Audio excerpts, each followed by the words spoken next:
नमस्कार साथियों, the dignity में आप सभी का स्वागत है। दोस्तों, आज हम संविधान के सबसे महत्वपूर्ण या कहा जाए तो नागरिकता की चर्चा करने वाले हैं। भारत का नागरिक कैसे बना जाए, है ना। भारत का नागरिक कैसे बना जाए। हम भी नागरिक हैं, आप भी नागरिक हैं, तो भारत की नागरिकता कैसे मिलती है, किस प्रकार से मिलती है, कैसे मैं नागरिक बनता हूं, आखिर नागरिक कौन होता है, विदेशी कौन होता है, प्रवासी कौन होता है, निवासी कौन होता है, ये सारी चीजें जो हैं आज हम इस वीडियो में पूरी तरह से चर्चा में लाएंगे और आपको यह भी पता चलेगा कि भाई आखिर भारत की नागरिकता प्राप्त कैसे हो सकती है और समाप्त कैसे हो सकती है। तो वीडियो को प्रारंभ से एंड तक जरूर देखिएगा और अगर आप इस चैनल में पहली बार आए हैं तो द डिग्निटी के चैनल को सब्सक्राइब करना मत भूलिएगा और बेल नोटिफिकेशन आइकन जरूर प्रेस कर दीजिएगा ताकि हमारी क्लासेस का अपडेट आप तक पहुंच जाए। ठीक है, चलिए। और अगर वीडियो आपको अच्छी लगती है तो निर्भर आप पर करता है, आप वीडियो को लाइक और शेयर भी कर सकते हैं अपने दोस्तों के साथ, अपने फ्रेंड्स के साथ। तो आज हमें बात करनी है नागरिकता की। ठीक है, किसकी बात करनी है? नागरिकता की, है ना। अब नागरिकता की बात करने से पहले थोड़ा सा इस विषय की चर्चा कर लेते हैं, है ना, कि आखिर नागरिक होता कौन है, किसको नागरिक कहा जाता है। ठीक है, नागरिक हो गया निवासी, विदेशी, शरणार्थी,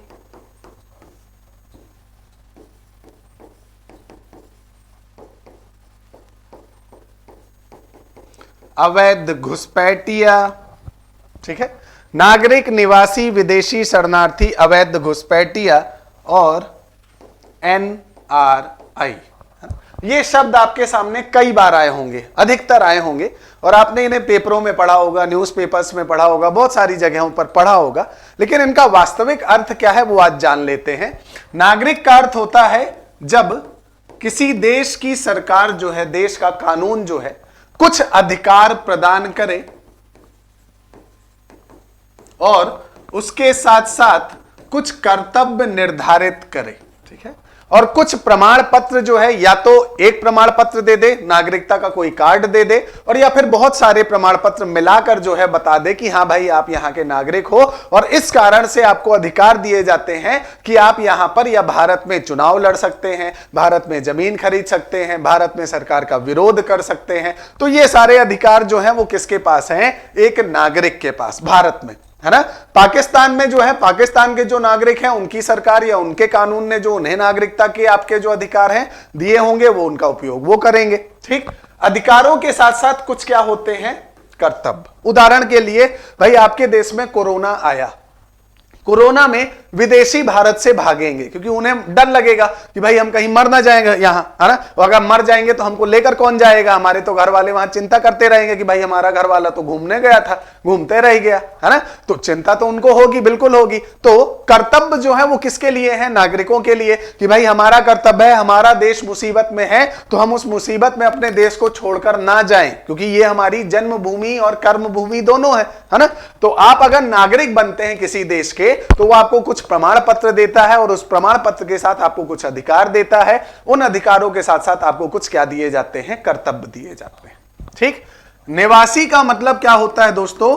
जहां आप वर्तमान निवास कर रहे हैं। ठीक, जैसे मैं वर्तमान भारत में निवास कर रहा हूं, हो सकता है घूमने चला जाऊं अमेरिका के लिए, अमेरिका जो है 1 महीने के लिए, तो मैं अमेरिका में निवास कर रहा हूं। हो सकता है मैं कनाडा चला जाऊं कोई काम करने के लिए, तो मैं कनाडा में निवास कर रहा हूं। तो वर्तमान समय में मैं जहां निवास कर रहा हूं, जरूरी नहीं मैं उसका नागरिक हूं। ठीक है, मैं टूरिस्ट भी हो सकता हूं, घूमने आ सकता हूं। ठीक है, तो कहने का मतलब यह कि मैं वर्तमान समय पर जहां हूं, वर्तमान समय में जहां निवास कर रहा हूं, स्थायी या अस्थायी, टेम्पररी या परमानेंट, वहां का मैं क्या हूं? निवासी।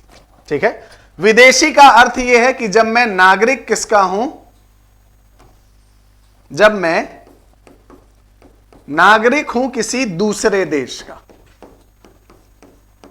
है ना, और किसी दूसरे देश घूमने आया हूं, है ना। आप पर्यटन कह सकते हैं, सैलानी कह सकते हैं, विदेशी कह सकते हैं। तो मैं नागरिक तो हूं अमेरिका का, लेकिन घूमने कहां आया हूं? भारत। तो मैं क्या हो गया? विदेशी हो गया। क्या हो गया? विदेशी हो गया। शरणार्थी। अब देखिए क्या है कि कई बार क्या होता है कि कई देश में आंतरिक आपका युद्ध ऐसा हो जाता है कि किसी भी देश में जो वहां की जनसंख्या का एक समुदाय है, कोई किसी एक धर्म से जुड़ा हुआ, उसे अपना देश छोड़ना पड़ता है, ठीक है, अपनी जान बचाने के लिए, क्योंकि उसी के देश में दूसरा समुदाय उसे जीने नहीं दे रहा है ना, उसके प्राणों का संकट बन रहा है। इस कारण से आपका जो है वो अपना देश छोड़ देता है। अब अगर वो देश छोड़ रहा है तो किसी ना किसी देश तो जाएगा। अब कोई एक आध आदमी तो जा नहीं रहा है, जनसंख्या का एक बहुत बड़ा हिस्सा जा रहा है, 1,50,000 आपका 10 लाख लोग निकल रहे हैं। तो उन्हें जो है संयुक्त राष्ट्र संघ द्वारा किसका दर्जा दिया जाता है? शरणार्थी का, रिफ्यूजी का। ठीक, जैसे भारत में 1959 के समय से आपका जो है जब चीन ने तिब्बत पर हमला किया तो बहुत सारे तिब्बत शरणार्थी जो है अपने गुरु या धर्म गुरु दलाई लामा के साथ कहां आ गए? भारत आ गए। और कई बार कहा जाता है कि भारत चीन के बीच में जो पहला युद्ध हुआ था 61-62 वाला, उस युद्ध में युद्ध का कारण ही यही था कि चीन ये कहता था कि भाई आपने जो है हमारे शत्रुओं को अपने यहां पनाह दी है, क्योंकि तिब्बत वाले जो भाग कर आए थे वो चाइना का विरोध कर रहे थे कि आप हमारे देश पर हमला मत करो, है ना। और भारत में वो सब आके शरण मांगी थी उन्होंने, तो भारत और चीन के रिश्ते में खटास यहीं से प्रारंभ हुई, है ना। तो शरणार्थी का दर्जा कौन देता है? यूनाइटेड नेशन या संयुक्त राष्ट्र देता है। जैसे उदाहरण के लिए रोहिंग्या, भारत में अभी रोहिंग्या आपका जो है ये म्यांमार के निवासी थे, मुस्लिम समुदाय से संबंधित थे। तो वहां के जो बौद्ध आपके बहुल समुदाय के लोग थे, उन्होंने इन्हें जो है वहां से भगा दिया, या ये वहां से भागे अपने प्राण बचाने के लिए। तो भारत आपका जो है भारत और बांग्लादेश में ये शरण मांगने आए, तो उन्हें जो है शरणार्थी का क्या दिया जाता है? कार्ड दिया जाता है।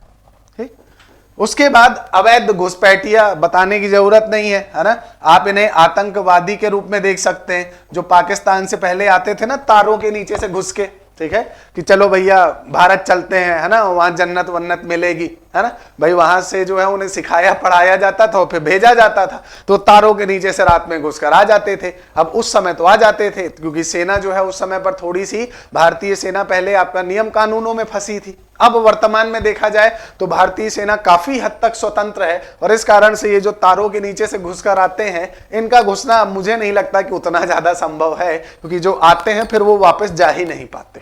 ठीक, next NRI, non resident Indian, मतलब ऐसा भारतीय जो भारत में रेसिडेंट नहीं कर रहा, निवास नहीं कर रहा।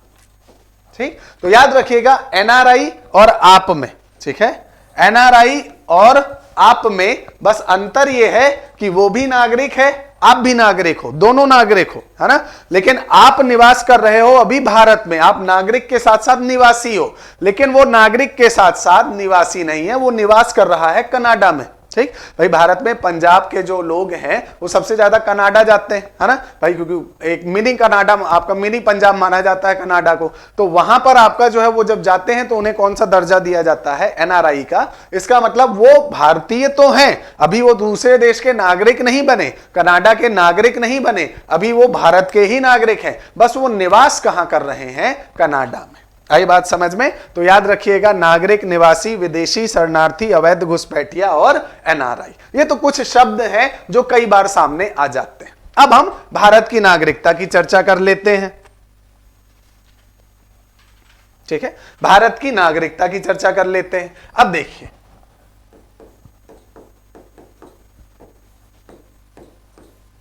कई बार प्रश्न यह भी आता है दोस्तों कि आखिर भारत में किसी भी सरकार को नागरिक बताना क्यों जरूरी है?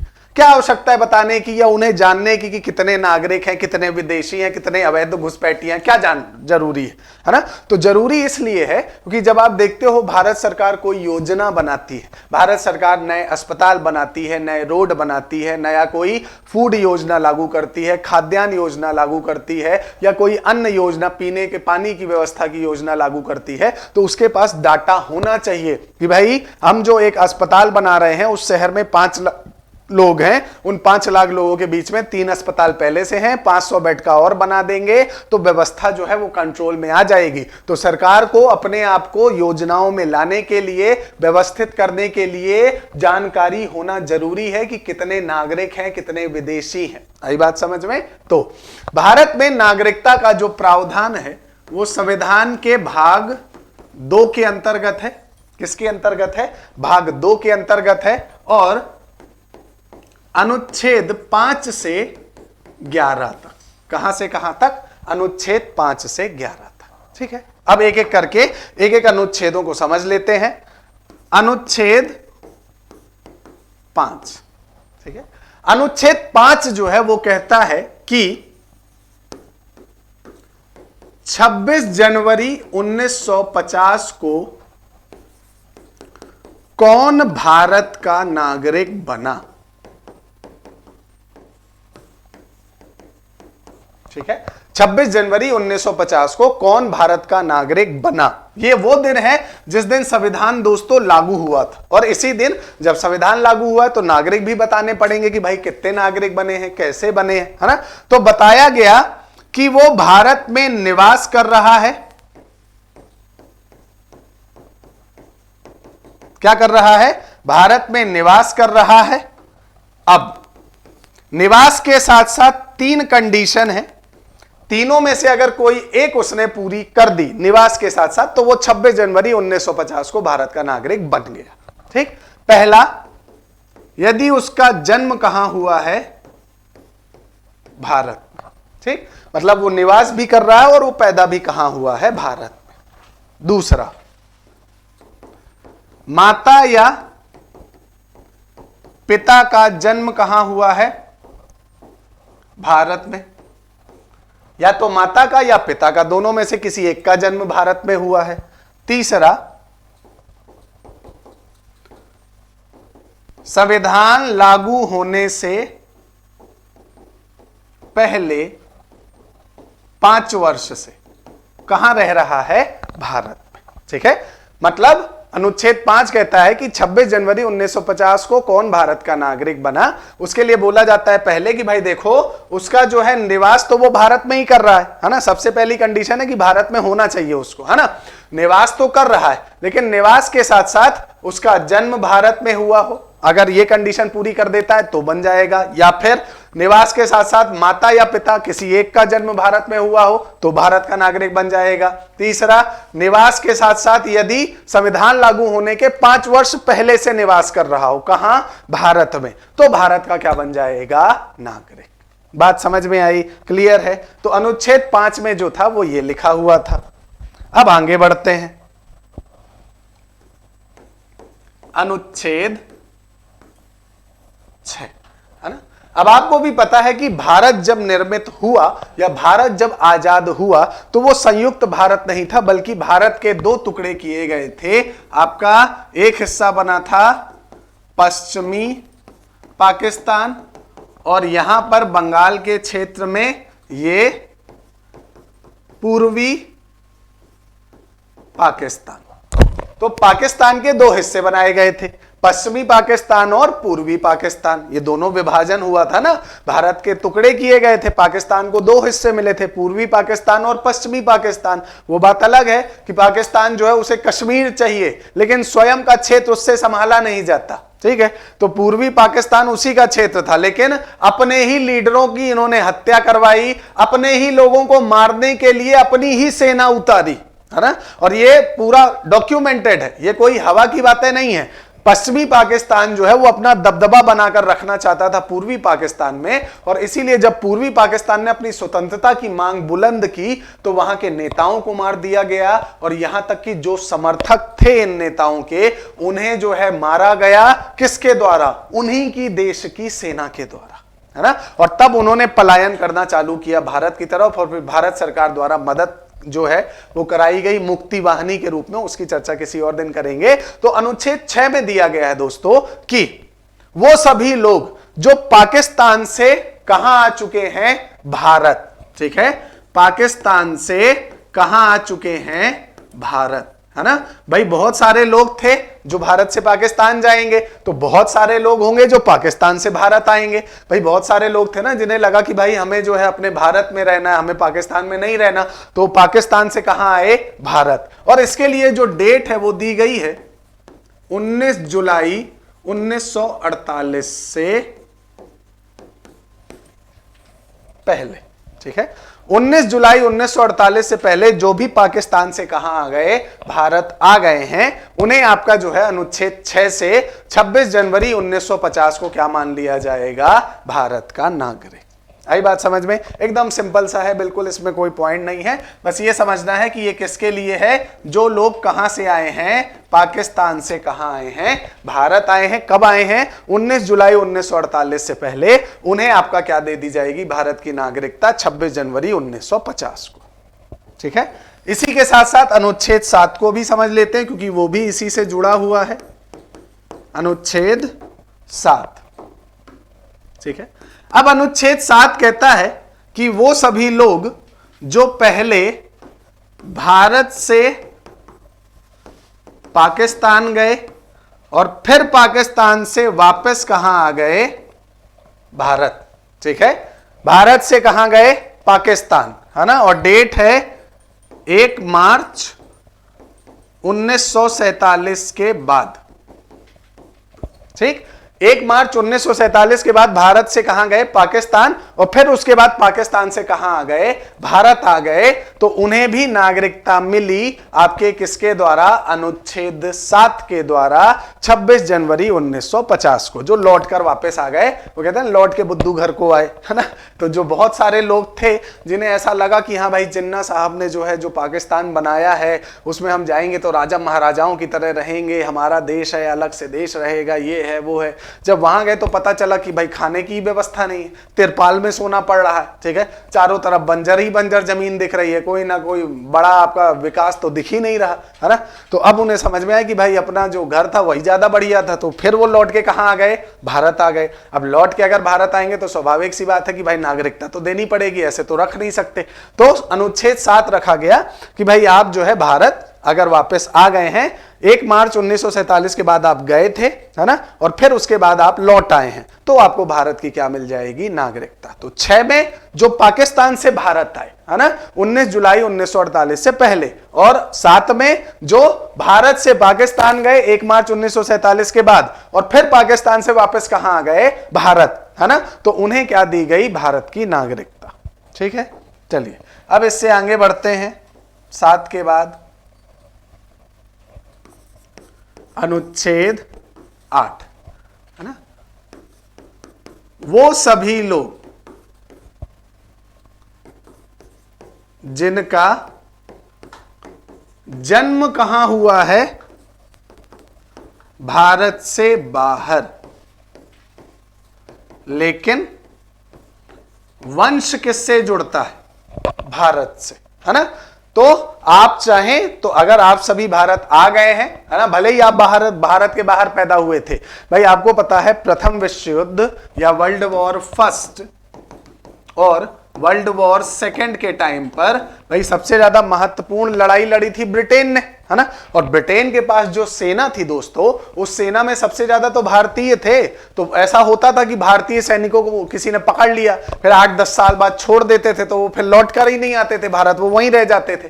कहने का मतलब यह है कि बहुत सारे ऐसे भारतीय थे जो प्रथम विश्व युद्ध, द्वितीय विश्व युद्ध के बाद वहीं रह गए। अब जब वहीं रह गए तो उनके बच्चे वहां पैदा हुए। अब जब बच्चे पैदा हुए तो हम जब आजाद हुए और हमने अपना संविधान जो है उसे लागू करने का नियम बना लिया, तो हमने बोला कि भाई अब देखो तुम्हारा देश आजाद हो चुका है, अगर तुम्हें लौटकर आना है तो आ जाओ, भले ही तुम भारत से बाहर पैदा हुए हो, लेकिन तुम्हारे वंश के आधार पर हम तुमको क्या दे देंगे, नागरिकता दे देंगे, अनुच्छेद 8 के अंतर्गत। क्लियर है ना। तो ये उनके लिए था, एक प्रकार से देखा जाए तो विदेशियों के लिए, कि भाई जिनका जन्म भारत से बाहर हुआ है लेकिन वंश किससे जुड़ता है, भारत से। ठीक है, नेक्स्ट अनुच्छेद 9। ठीक, अब अनुच्छेद 9 जो है वो बताता है कि अगर आप स्वयं से अपनी नागरिकता क्या कर देते हैं, त्याग देते हैं।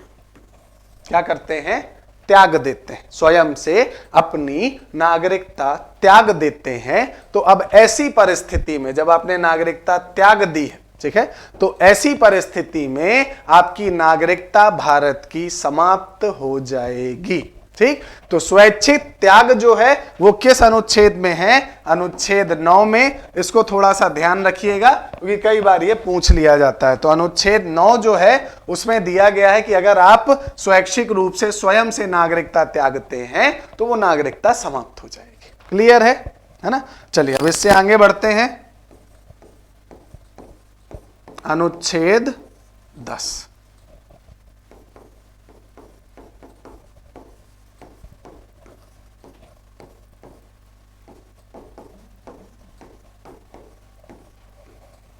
अनुच्छेद 10 क्या कहता है दोस्तों? वो कहता है कि अगर आज मैंने नागरिकता आज के प्रावधान के अनुसार प्राप्त कर ली है, ठीक है, किसी भी तरह से, या आपका जो है अभी आगे आप देखोगे, मान लीजिए मैंने भारत सरकार के यहां जन्म के आधार पर नागरिकता प्राप्त कर ली है, और आगे जाकर सरकार कहती है कि सिर्फ जन्म से काम नहीं चलेगा, जन्म के समय माता या पिता का भारतीय होना जरूरी है, तो क्या मेरी नागरिकता समाप्त हो जाएगी? नहीं। अगर मैंने एक बार नागरिकता वैध तरीके से प्राप्त कर ली है उस समय के कानूनों के अनुसार, तो आने वाले समय में अगर उस कानून में कोई परिवर्तन होता है तो उसका प्रभाव जो है वो आपका किस पर नहीं पड़ेगा? मेरी नागरिकता पर।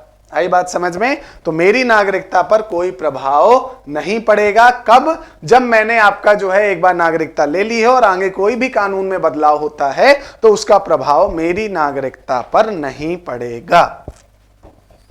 ठीक है, चलिए अब अंतिम अनुच्छेद है अनुच्छेद 11, और यह कहता है कि संसद के पास शक्ति है नागरिकता कानून भविष्य के लिए बनाने की। ठीक है, क्या कहता है अनुच्छेद 11? संसद के पास शक्ति है नागरिकता के कानून को भविष्य में कैसे बनाया जाए, लोगों को भविष्य में कैसे नागरिकता मिले, उसे बनाने का आपका जो है अनुच्छेद कौन सा है? 11। अनुच्छेद 11 कहता है कि संसद, भाई 26 जनवरी 1950 को कौन बने वो तो बता दिया। अनुच्छेद 5, 6, 7, 8 जो है वो तो बात करता है किस दिन की? 26 जनवरी 1950 की। लेकिन यहां की अगर बात की जाए तो ये कहता है कि भविष्य में हम नागरिकता कैसे देनी है, कैसे बनाया जाएगा, उसके लिए कानून बनाने का अधिकार किसके पास है? संसद के पास है। यहां तक क्लियर है ना?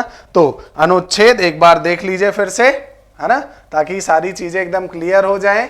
भाई हमने चर्चा प्रारंभ की आपका जो है कहां से? इससे पहले आपका अनुच्छेद 5 से। 5 में कहा गया कि अगर आप निवासी हैं और उसके साथ साथ तीनों में से कोई एक शर्त पूरी करते हैं तो नागरिक बन जाएंगे 26 जनवरी 1950 को। जन्म भारत में हुआ हो, माता पिता का जन्म भारत में हुआ हो, संविधान लागू के 5 वर्ष पहले से। ठीक है, अब इसके अनुसार जो है मुझे और आपको नागरिकता नहीं मिली होगी दोस्तों, इसके अनुसार हमारे दादा दादियों को मिली होगी, क्योंकि वो निवास भी भारत में कर रहे थे या उनके पिताजी निवास भारत में कर रहे थे और उनका जन्म भारत में हुआ था, है ना, तो उनको नागरिकता मिली होगी 26 जनवरी 1950। नेक्स्ट आपका जो है अनुच्छेद 6।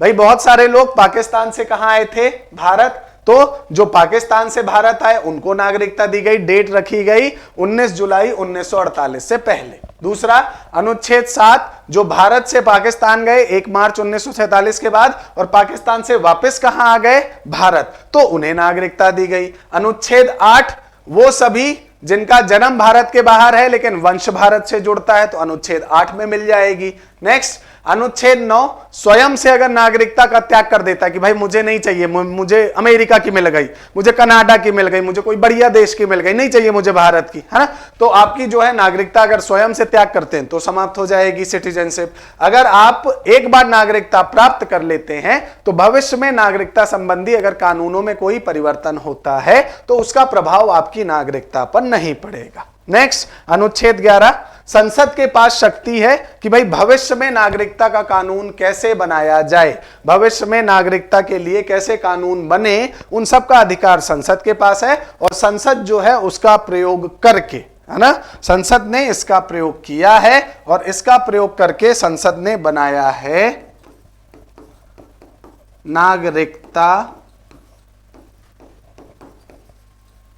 अधिनियम 1955। कौन सा बनाया है? नागरिकता अधिनियम 1955। क्लियर है? ठीक है, तो नागरिकता अधिनियम 1955 बनाया गया है, किसका प्रयोग करके? अनुच्छेद 11 का। किसके द्वारा? संसद के द्वारा। भविष्य में नागरिकता कैसे मिले, तो नागरिकता अधिनियम 1955 जो है, अब उसकी चर्चा कर लेते हैं ताकि इसे भी पूरी तरह से फ्री कर लें। नागरिकता अधिनियम 1955, ठीक है। अब देखिए, इस कानून को बनाया गया है अनुच्छेद 11 के द्वारा। जैसा मैंने आपको बताया भाई, अनुच्छेद 11 का प्रयोग किसने किया? संसद ने, और संसद ने उसका प्रयोग करके एक कानून बनाया जो भविष्य में नागरिकता का प्रावधान करे, ठीक है। अब इस भविष्य के लिए ये जो कानून बनाया गया है दोस्तों, इसने आपके कई प्रावधान रखे हैं नागरिकता प्राप्ति के। किसके? नागरिकता प्राप्ति के, ठीक। नागरिकता कैसे कैसे प्राप्त होगी उसके आपके जो है प्रावधान इसमें लिखे गए हैं। और सबसे पहला है जन्म से। कैसे है? जन्म से, बाया बर्थ। अब समझिए यहां पर कहानी, ठीक है, बड़ा ही रोमांचक कहानी है भाई। नागरिकता अधिनियम 1955 में लिखा कि पहला जो प्रावधान है जिससे नागरिकता मिल सकती है, तो वो पहला प्रावधान है जन्म से, ठीक है। अब हुआ ये कि भाई भारत के आसपास बहुत बढ़िया बढ़िया देश हैं, पाकिस्तान, बांग्लादेश जैसे, है ना, और वहां पर अमीरी तो बहुत ज्यादा है, आप भी जानते हैं। तो वहां के जो लोग हैं वो मेडिकल सुविधाएं लेने के लिए कहां आने लगे? भारत, वीजा में, ठीक है। अब भारत तो आ गए, अब भारत आए मेडिकल सुविधा में, और पता चला बच्चे का जन्म कहां हो गया? भारत में। अब बच्चे का जन्म अगर भारत में हो गया तो आपका प्रावधान तो यही कहता है कि भाई नागरिकता अधिनियम 1955 के अनुसार अगर भारत में आपका जन्म हुआ है तो भारत की नागरिकता ले सकते हो आप। तो लो, अब भारत सरकार के सामने बड़ी समस्या भाई, जिसके लिए ही नागरिकता बना रहे थे पूरा, वो तो फिर वही वाली बात हो रही है भाई, जिनको रोकना था वो तो फिर अब तो एकदम विधिक तौर तरीके से आ रहे हैं, अब तारों के नीचे से नहीं आ रहे भाई। अब हमने लिखा ही ऐसा है कि भाई जन्म से जो है वो भारत का नागरिक बन जाएगा, और वहां से कोई आया, पता चला वो भारत में आपका उसके बच्चे का जन्म हो गया हॉस्पिटल में, तो भारत का नागरिकता ले सकता है। भारत के समुद्री क्षेत्र में घूमने गए थे, बच्चे का जन्म हो गया, भारत की नागरिकता ले सकता है। भारत के वायु क्षेत्र से निकल रहा था, वहां बच्चे का जन्म हो गया, वहां से नागरिकता ले सकता है। तो मतलब ये तो एक और समस्या खड़ी हो गई, और इसीलिए इसमें 1986 में संशोधन किया गया।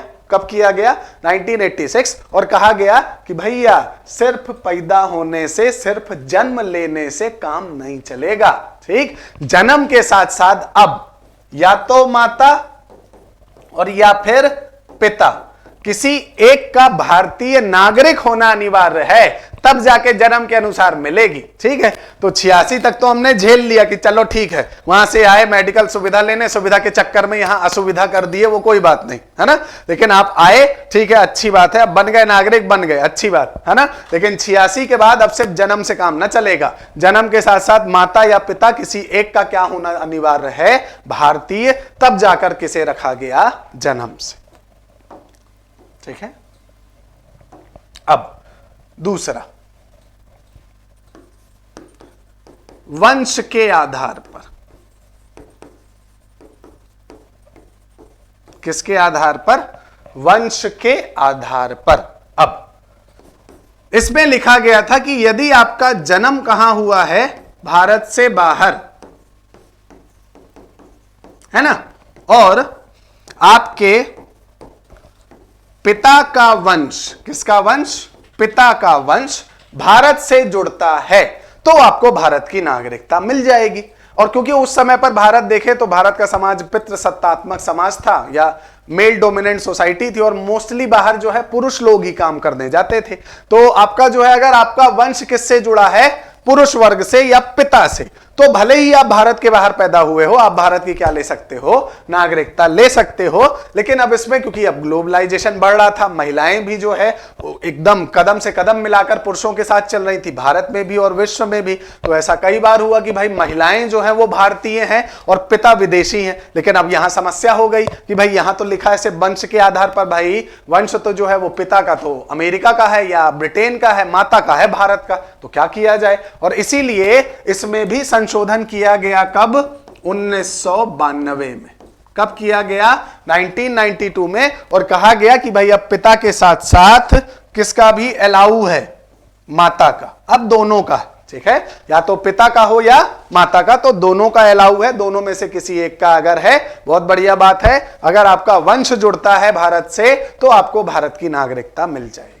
अब कई बार प्रश्न उठता है, भाई सानिया मिर्जा के बारे में तो आप जानते हैं ना, सानिया मिर्जा जो है उन्होंने पाकिस्तान के क्रिकेटर शोएब मलिक से आपकी शादी की, ठीक है। अब अगर देखा जाए कि भाई आपकी सानिया मिर्जा की बेटी, मान के चलिए उनके जो बच्चे हैं, बेटी या बेटा जो भी है, अगर वो पाकिस्तान में पैदा होते हैं और उन्हें भारत की नागरिकता चाहिए 1992 से पहले, तो क्या उन्हें भारत की नागरिकता मिल सकती थी? नहीं भाई, क्योंकि जन्म उनका भारत में हुआ ही नहीं, तो कैसे मिलेगी, संभव ही नहीं है। दूसरा, वंश में पिता का वंश देखा जाता है और पिता तो पाकिस्तानी ठहरे, तो भी नहीं मिल सकती थी। लेकिन 1992 के बाद से माता का भी अधिकार है वंश के आधार पर, और इसीलिए भविष्य में सानिया मिर्जा के जो बच्चे हैं, अगर वो चाहें तो वो भारत की नागरिकता ले सकते हैं वंश के आधार पर अपनी माता का। बात क्लियर है, एकदम निश्चिंत रहिएगा। तो माता के वंश के आधार पर नागरिकता ली जा सकती है। अब तीसरा, रजिस्ट्रीकरण द्वारा। किसके द्वारा? रजिस्ट्रीकरण द्वारा, है ना। आप अगर जो है रजिस्ट्रीकरण या आवेदन करें और आवेदन से पहले भारत में कितने साल रह लें? 7 साल, है ना। आवेदन करने से पहले अगर आप 7 साल भारत में रह लेते हैं तो रजिस्ट्रीकरण द्वारा भी आप जो है क्या कर सकते हैं? नागरिकता प्राप्त कर सकते हैं, ठीक है, आवेदन करके। नेक्स्ट, प्राकृतिकरण द्वारा। प्राकृतिकरण मतलब कि भाई आप प्राकृतिक तौर पर भारत में 11 साल प्लस 1 साल, वो जो आवेदन का समय रहता है, मतलब 12 साल। अगर आप 12 साल जो है वो कहां रह लेते हैं? भारत में प्राकृतिक तौर में रह लेते हैं, तो भी आपको भारत में क्या मिल जाएगी? नागरिकता मिल जाएगी प्राकृतिक तौर पर, ठीक है। नेक्स्ट, क्षेत्र समाविष्ट द्वारा। किसके द्वारा? क्षेत्र समाविष्ट द्वारा, मतलब जब क्षेत्र को किसमें मिला लिया जाए? भारत में, ठीक है। अब भाई देखिए 1975 में सिक्किम को भारत का हिस्सा बनाया गया, है ना, कोई समस्या नहीं हुई, वहां के जितने लोग थे ऑटोमेटिक भारत के बन गए। 1961 में गोवा, दादर नगर हवेली, दमन द्वीप को भारत का हिस्सा बनाया गया पुर्तगाल से लेकर, कोई दिक्कत नहीं, वहां जो लोग रह रहे थे वो ऑटोमेटिक भारत के नागरिक बन गए। तो जब कोई विदेशी क्षेत्र भारत सरकार कब्जे में करता है या अपने अधीन लाता है, तो वहां रहने वाले सारे लोग कहां के लोग हो जाते हैं? भारत के हो जाते हैं, कोई समस्या वाली बात नहीं है। तो आपका जो है वो क्या है? क्षेत्र समाविष्ट द्वारा, ठीक है। तो अब एक बार फिर से देख लीजिए भाई आपका जो है नागरिकता प्राप्ति कैसे कैसे है, ठीक भाई। प्राप्ति के प्रावधान जो है, सबसे पहला जन्म से 86 तक जन्म से था, लेकिन अब उसके साथ साथ माता या पिता का किसी एक का भारतीय नागरिक होना अनिवार्य है। दूसरा, वंश से पहले से पिता का वंश देखा जाता था, 92 के बाद से माता का वंश देखा जाने लगा, ठीक है। नेक्स्ट, रजिस्ट्रीकरण द्वारा अगर आप आवेदन करते हैं और 7 साल आप भारत में रह चुके हैं तो आपको जो है मिल जाएगी आपकी भारत की नागरिकता। प्राकृतिकरण द्वारा अगर आप 11 साल भारत में रह चुके हैं, ठीक है, और उसके बाद 1 साल और आवेदन का समय मिलाकर 12 साल अगर आप भारत में रह चुके हैं तो आपको प्राकृतिक तौर पर भारत की नागरिकता मिल जाएगी। नेक्स्ट, अगर क्षेत्र समावेश मतलब भारत सरकार किसी क्षेत्र पर कब्जा करती है तो आपका जो है वहां के लोग ऑटोमेटिक भारत के नागरिक बन जाएंगे। बात समझ में आई, है ना। चलिए अब इससे आगे बढ़ते हैं। नागरिकता समाप्ति कैसे कैसे हो सकती है? भाई प्राप्ति लिखी है तो समाप्ति भी लिखी होगी, है ना। समाप्ति का तो देखो सबसे पहला है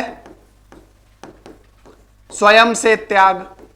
भाई आप स्वयं से कह दो कि मुझे नहीं चाहिए भारत की नागरिकता, मैं तो जा रहा हूं अमेरिका, मैं तो जा रहा हूं ब्रिटेन, तो भैया चले जाओ, कोई समस्या नहीं, है ना। जो आए उसका वेलकम, जो जाए तो भीड़ कम, कोई समस्या नहीं, है ना। तो समाप्ति जो है वो स्वयं से अगर त्याग कर देता है तो बहुत अच्छी बात है, ठीक है। दूसरा, अगर वो किसका अपमान करता है? संविधान का अपमान करता है, ठीक, तो भी उसकी नागरिकता समाप्त हो सकती है। तीसरा, अगर उसने नागरिकता कैसे ली है? फर्जी तरीके से। कैसे ली है? फर्जी तरीके से। नेक्स्ट, दुश्मन देश से उसके संबंध कैसे हैं? बहुत अच्छे चल रहे हैं, ठीक है। भाई मान लो कि आपका जो है भारत पाकिस्तान का युद्ध चल रहा है और उस समय आपके जो एक भाई साहब हैं उनके 24-24 घंटे कॉल चल रही है पाकिस्तान को लेकर, call, video call, WhatsApp call, है ना। तो भाई संदेह में तो आएगा ना कि भैया ऐसी कौन सी इतनी बड़ी तुम जो है डील कर रहे हो, पूरा का पूरा देश ही खरीदने की डील कर रहे हो क्या, जो इतनी लंबी चर्चाएं चल रही। तो संकट में तो आओगे ही आओगे, स्वाभाविक बात है। तो अगर आपके संबंध दुश्मन देश से बहुत अच्छे हैं तो भी भारत की नागरिकता समाप्त हो सकती है ना। तो इस तरह से प्रावधान दिए गए हैं किसके, नागरिकता समाप्ति के और प्राप्ति के, किसके अंतर्गत, नागरिकता अधिनियम 1955 के अंतर्गत, है ना। अब इससे आगे की थोड़ी सी चर्चा कर लेते हैं। नागरिकता अधिनियम 1955 में संशोधन कितनी बार हुए, ठीक है। संशोधन मतलब उसमें बदलाव कितनी बार किया गया, ठीक है। तो एक बार तो देखो 1986 में हुआ, और आपको पता है कि 86 में क्या डाला गया कि माता पिता का किसी एक का भारतीय होना जरूरी है, माता या पिता का नागरिक होना जरूरी है ना। दूसरा 1992 में माता के वंश का भी अधिकार दिया गया, ठीक है। नेक्स्ट 2003 में जो बांग्लादेश से घुसपैठिए आ रहे थे, बांग्लादेश से जो आ रहे थे, ठीक है, उनको ठिकाने लगाने के लिए थोड़ा सा आपका जो है परिवर्तन किया गया इसमें, है ना। फिर 2005 में एक प्रकार से दोहरी नागरिकता देने के लिए, ठीक है। अब ये दोहरी नागरिकता क्या है ना। अब इसे समझे कि भाई भारत सरकार के, ऐसे समझो कि आप भारत में पढ़े, है ना, भारत में बढ़िया आप पढ़े लिखे, अपना जो है भारत की स्कूल में गए, फिर भारत की आईआईटी से पढ़े, भारत की आईआईएम से पढ़े, और नौकरी लगी अमेरिका में, और सीधे अमेरिका, और कुछ साल बाद अमेरिका के नागरिक बन गए। लो भैया भारत के तो विदेशी बन गए। अब हर देश की पूंजी कौन है, उसकी जनसंख्या। हमारी जनसंख्या पढ़ लिख के कहां चली गई, अमेरिका में। तो भारत का भला कौन करेगा भाई, स्वयं से सोचने वाली बात है। अब ऐसी परिस्थिति में भाई वो तो बन गया वहां का नागरिक, तो अब उसको कुछ तो लालच देनी पड़ेगी। तो भारत सरकार ने 2005 से लालच चालू की। दो तरह के कार्ड दिए जाते थे, ठीक है, ओसीआई और पीआईओ, ठीक है। ये दो तरह के एक प्रकार से आप समझ लो कार्ड थे, है ना, जिसमें पीआईओ में 183 दिन का फ्री वीजा मिलता था और फिर एक बार पुलिस स्टेशन जाना पड़ता था, और ओसीआई में जीवन काल तक के लिए भारत का फ्री वीजा दे दिया जाता था। अब आपके दिमाग में आ रहा होगा कि सर फ्री वीजा देने से क्या होगा। आप स्वयं से सोचो, जब भाई हो तो भारतीय है ना, खून में तो भारतीय चीजें भरी हुई हैं, ठीक है। अब मान लो दिवाली का त्योहार आया, और जब त्योहार आया तो आप वहां बैठे थे, यहाँ घर वाले बढ़िया शॉपिंग वॉपिंग कर रहे हैं, है ना। तो घर वाले कह रहे हैं कि यार आ जाओ यार, दिवाली में क्या दिक्कत है, बढ़िया देखो क्या रोशनी है, और क्या बढ़िया देखो कितना बढ़िया माहौल बना हुआ है। आप वहां अकेले जो है अपने डुप्लेक्स कॉम्प्लेक्स में पड़े हो 150 मंजिल में, तो आपको घर की याद आएगी, स्वाभाविक बात है, ठीक। अब जब घर की याद आएगी तब आपको पता चलेगा कि यार अपने पास वीजा तो फ्री है, वीजा तो लेना नहीं है कि उसके लिए लाइन में लगो, चक्कर में लगो, कारण बताओ काहे के लिए जा रहे हैं, है ना। वीजा तो अपने पास है, अपन को सिर्फ क्या करना है, फ्लाइट की टिकट बुक करनी है। तो तुरंत देखी फ्लाइट की टिकट, तुरंत बुक की और झटपट सामान पैक, भारत, ठीक। अब जब भारत आओगे तो स्वाभाविक बात है, भारत आओगे तो बाजार घूमोगे, सामान खरीदोगे, है ना, और दुनिया भर की चीजें खाओगे जो भारत में मिलती हैं, है ना, जो विदेशों में नहीं मिलती। तो उसके लिए पैसा तो खर्च करोगे ना। और वो पैसा कैसे खर्च करोगे, आपने कमाया डॉलर में लेकिन खर्च करना है रुपए में, तो डॉलर एक्सचेंज कराओगे, और जब उसे एक्सचेंज कराओगे तो वो कहीं ना कहीं जाकर आरबीआई के पास जमा होगा। तो भारत के पास आपके आने से क्या हुआ, विदेशी मुद्रा भंडार बढ़ेगा, और भारत के बाजार में पैसा भी घूमेगा, और अपना व्यक्ति लौटकर अपने देश आ रहा है तो देश से उसका जुड़ाव भी होगा। आई बात समझ में, है ना। तो भारत सरकार दो तरह के कार्ड देती थी, ओसीआई और PIO, people of Indian origin, overseas Indian, है ना। तो आपका जो है इसमें 183 दिन का वीजा दिया जाता था, इसमें जीवन काल तक का दिया जाता था। अब अगला संशोधन किया गया 2015 में, है ना। और 2015 में जब मोदी जी आए थे तो मोदी जी ने आपका संशोधन करवाया, और ये जो पीआईओ वाला कार्ड है इन सबको खत्म करके कन्वर्ट करके किस में बदल दिया, ओसीआई में।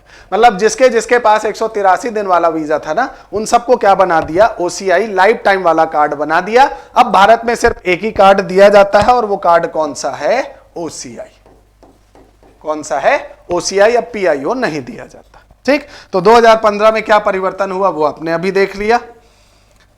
इसके बाद रिसेंट में जिसने बहुत ज्यादा आग लगाई है ना, एक धर्म विशेष के लोग धरने में बैठ गए कि भैया हमारी नागरिकता समाप्त हो रही है, ऐसा कुछ भी नहीं है ना, क्योंकि समझ समझ का फेर है। जो लोग आपको वहां पर ले जा रहे हैं, धरने में बैठा रहे हैं, उनका स्वयं का राजनीतिक स्वार्थ है, क्योंकि वो जानते हैं कि अगर आप पूरी तरह से शिक्षित हो जाएंगे, कानून के बारे में पढ़ लेंगे, तो आप उनकी भेड़ चाल में उनके पीछे पीछे नहीं दौड़ेंगे। और इसीलिए आपको सिर्फ उतना ही बताया जाता है जितने में आप ये भरोसा कर लें कि हमारे नेता सही बोल रहे हैं, है ना। संपूर्ण ज्ञान कभी नहीं दिया जाता, आधा आपका ज्ञान दिया जाता है, ठीक है। तो इस कारण से आपका जो है 2019 में जो संशोधन हुआ, इसमें कहा गया कि पाकिस्तान, बांग्लादेश और अफगानिस्तान, है ना, इन 3 देशों से हिंदू, सिख, ईसाई, जैन, बौद्ध, पारसी, है ना, हिंदू, सिख, ईसाई, जैन, बौद्ध, पारसी, ये जो है, अगर ये समुदाय के लोग 31 दिसंबर 2014 से पहले भारत की शरण में आ चुके हैं। कितने से पहले? 31 दिसंबर 2014 से पहले। तो जो लोग इस समुदाय के 31 दिसंबर 2014 से पहले आ चुके हैं, उन्हें आपकी नागरिकता जो है वो दे दी जाएगी। किसके अनुसार? 2019 के संशोधन के अनुसार। अब इसका विरोध क्यों हो रहा था दोस्तों? क्योंकि इसमें जो है किसे शामिल नहीं किया? मुस्लिम को, ठीक है। अब भारत के मुस्लिम समाज के लोग ये जो है उनका सबसे पहला ये कहना था कि हमारी नागरिकता समाप्त हो जाएगी। ऐसा ये कानून उससे जुड़ा ही नहीं था, ये तो देने वाला कानून था, लेने वाला तो था ही नहीं। दूसरा, लोगों को लगा कि जब इस मामले में बात नहीं बनेगी तो दूसरा मामला उठाया कि भाई मुस्लिम भी तो प्रताड़ित हैं जो भारत आ रहे हैं, उनको भी नागरिकता दी जाए। फिर भारत सरकार ने काउंटर किया कि एक बात बताइए महोदय, आपने पाकिस्तान का निर्माण जो करवाया था वो किसके लिए करवाया था? धर्म विशेष के लिए, ठीक है। वहां की जनसंख्या में 80 से 90% कौन है? ये है। अब अगर 90% होने के बाद भी वो वहां प्रताड़ित हैं, तो फिर नया देश बनवाया ही क्यों था? एक काम करो, देश को वापस कहां मिलाओ? भारत में, है ना। तो जब क्षेत्र हमारा होगा तो ऑटोमेटिक वहां के लोग नागरिक बन जाएंगे। क्या कहते हो? बात सही है ना। तो फिर मामला थोड़ा सा ठंडाया, फिर भारत सरकार ने अपनी तरफ से बहुत ज्यादा इंटरप्रिटेशन भी करवाया, लोगों तक जानकारी पहुंचवाई, लोगों को पता चला, और तब जाकर ये विवाद जो है थोड़ा सा बल से और थोड़ा सा बुद्धि से इसे शांत किया गया। तो अभी तक आपके जो परिवर्तन है वो सामने है। 1986, आपका 1986, ठीक है। उसके बाद 1992, उसके बाद 2003, 2005, 2015, 2019, ठीक। कई बार एग्जाम में पूछ लिया जाता है कितनी बार संशोधन हुए हैं, तो वो ये रहे आपके सामने। उम्मीद करता हूं कि अब आपको पूरी तरह से समझ में आ चुका होगा कि भारत में नागरिकता कैसे मिलती है, कैसे प्राप्त होती है, कैसे समाप्त होती है, क्या क्या बदलाव हुए हैं, किस प्रकार से बदलाव हुए हैं। तो ये इस वीडियो को आज यहीं पर एंड करते हैं। इसी तरह की और अच्छी आपकी जो वीडियोस हैं जो आपके सिलेबस से जुड़ी हुई है, उसके लिए हमारे चैनल को सब्सक्राइब करना मत भूलिएगा। धन्यवाद।